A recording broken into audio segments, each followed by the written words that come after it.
Pilunya nasib nenek bernama Sukarti, 75, warga RT 02 RW 02 Desa Kerso, Kecamatan Kedung, Kabupaten Jepara, Jawa Tengah ini.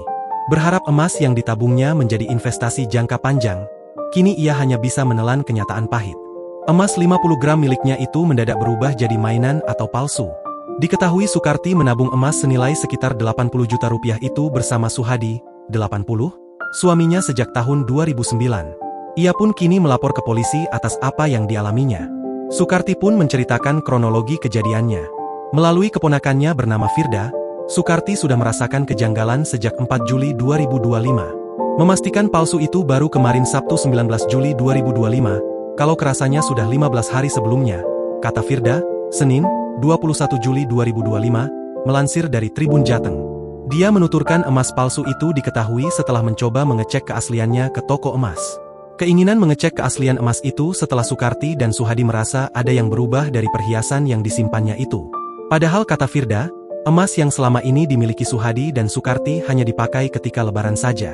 Ia menjelaskan berubahnya emas Suhadi dan Sukarti setelah ada beberapa kejadian yang cukup janggal. Mulai dari jendela kamar rumah yang tidak pernah dibuka, bisa terbuka sendiri dan pintu rumah terbuka sendiri. Saat mendapati adanya peristiwa itu, Sukarti langsung mengecek perhiasannya. Ketika mengecek itu, Sukarti mendapati lokasi emas dan uang yang disimpan dengan total 15 juta rupiah masih ada. Namun saat memeriksa dengan seksama, Sukarti sudah merasa ada yang beda dengan emasnya. Dengan kehilangan ini, Sukarti merasa sedih lantaran tabungannya di masa tua berubah menjadi mainan atau palsu. Merasa dirugikan sekitar sampai 70 rupiah hingga 80 juta, Sukarti bersama keponakannya Firda melaporkan kejadian itu ke Polsek Kedung.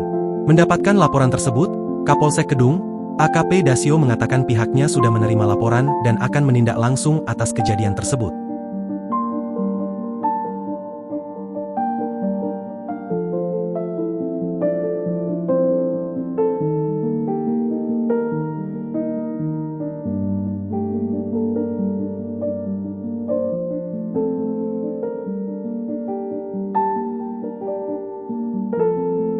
Download Tribun X sekarang, menghadirkan lokal menjadi Indonesia.